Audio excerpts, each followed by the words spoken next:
नमस्ते, जय हिंद। ये है द आवारा मुसाफिर शो क्लिप्स।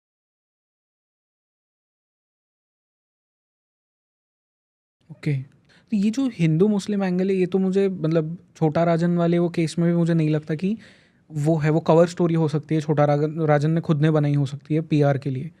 बट सच क्या है इसका? जब छोटा राजन दुश्मन बनता है दाऊद का आफ्टर 93 ब्लास्ट, क्या रीज़न से वो दुश्मनी होती है? क्योंकि ये तो नहीं हो सकता कि एक देशद्रोही डॉन है, एक देशभक्त डॉन है। ये क्या चीज़ है?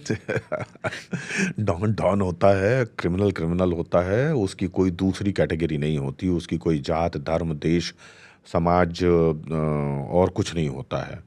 हाँ, मानवीय पहलू, मानवीय पक्ष उनके देखे जा सकते हैं, ऐसा नहीं है कि उनकी तरफ से आप नज़रअंदाज कर लें, लेकिन ये सब बातें जो है ना, ये बकवास है। कुछ लोग होते हैं जो वाक़ई दिल से बहुत अच्छे होते हैं और वो वाक़ई गरीबों की मदद करते हैं। कुछ लोग ऐसे होते हैं जो उसको प्रोटेक्शन शील्ड बनाने के लिए ये काम करते हैं कि भाई गरीबों की मदद करो। तो उसमें से आपको रिक्रूट भी मिलेंगे राइट। और उसी से आपके लिए एक सेफ्टी नेट एक सेफ्टी तरह से नेट क्रिएट हो तैयार जाएगा। होगा। जो दाऊद ने या बाकी सब लोगों ने किया, उसमें ये कोई देशभक्त और देशद्रोही वाला मामला नहीं था। क्रिमिनल एक्ट है, क्रिमिनल एक्ट है, सिंपली आपने एक्स को मारा, वाई को मारा, एबीसीडी को मारा, वो मर्डर है। राइट। वो राष्ट्र के खिलाफ नहीं है, वो मानवता के खिलाफ अपराध है। आप किसी को पैसों के लिए मार रहे हैं जो कि आपका पैसा नहीं है। ये नहीं है कि आपने दिया और उसने वापस नहीं किया तो आपने मार दिया, चलो वो वजह समझ में आती है। आप उससे एक्सटॉर्शन कर रहे हो, हफ्ता वसूली कर रहे हो और वो नहीं देना चाहता क्योंकि हार्ड एंड मनी है उसकी, तो वो क्यों आपको दे और आप उसको मार रहे हैं, तो ये गलत है, हर स्तर पे गलत है। लेकिन आपने किया ऐसा, चलो ठीक है, कोई बात नहीं। बम ब्लास्ट करने से दाऊद इब्राहिम को जो पेंट किया कि वो राष्ट्रद्रोही है, ये सब वो सब है, वो वहां तक भी ठीक है। छोटा राजन का जो दुराव अलगाव हुआ है, वो गैंग के ऑपरेशंस में उसकी धीरे धीरे धीरे धीरे जो है ना, जरूरत काटते गए हैं लोग। और दाऊद के बाद में अगर कोई डिसीजन मेकर था तो वो राजन था। दाऊद जो है वो उतना अच्छा प्लानिंग करने वाला आदमी नहीं था, वो उतना अच्छा प्लानिंग नहीं कर सकता था।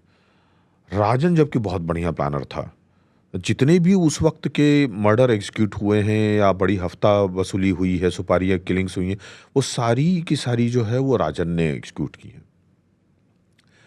जब हसीना पारकर के खाविंद का मर्डर होता है, पारकर का, तो उसका बदला लेने के लिए दाऊद बेचैन हो जाता है। दाऊद बोलता है राजन से कि ये काम कर। राजन जो है वो अपनी टीम बनाता है और एग्जीक्यूट करने के लिए प्लान को तैयारी कर रहा होता है। इस टीम में बंटी पांडे भी होता है। बंटी पांडे भी था और भी काफ़ी सारे लोग थे। लेकिन वो लोग जानते थे कि अगर उन्होंने जे अस्पताल पे डायरेक्ट अटैक किया तो वहाँ पे बहुत तगड़ी पुलिस प्रोटेक्शन है।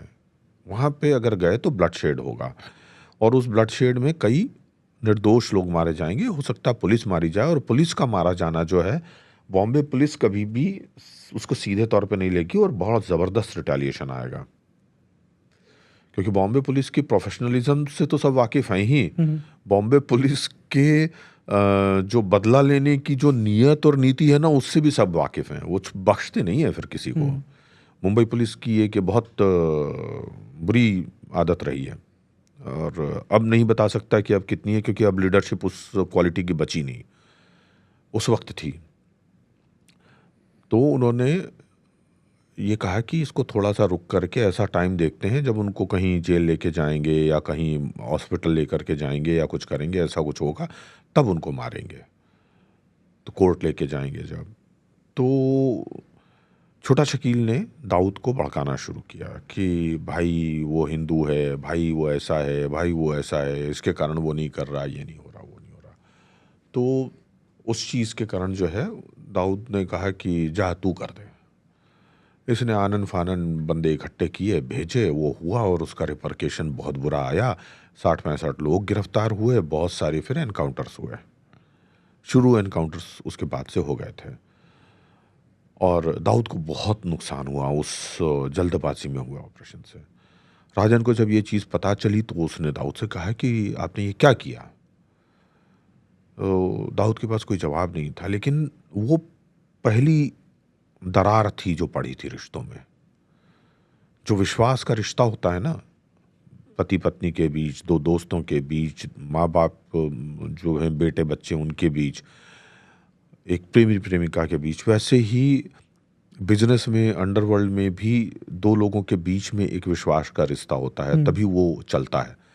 ये रिश्ता में पहली तड़कन उस दिन आई थी और उसके बाद में कई ऐसे मसले हुए, कई ऐसे मसाइल सामने आए जिसमें राजन को साइडलाइन करके और काम हुए। जब 93 ब्लास्ट करने की बात आई तो राजन को पूरी चीज़ से बाहर रखा गया। अच्छा। राजन को पता ही नहीं चलने दिया कि इस तरह का कुछ होने जा रहा है, और राजन को कुछ भनक लगती भी थी और वो कभी इसके बारे में बात करने की कोशिश भी करता तो सब लोग ना नुकुर करके, टाल टूल करके हट जाते थे। पर बाहर रखा क्यों गया इसे? क्योंकि हिंदू था। अच्छा। और वो क्यों मतलब गैंग के उसके हिसाब से काम करेगा।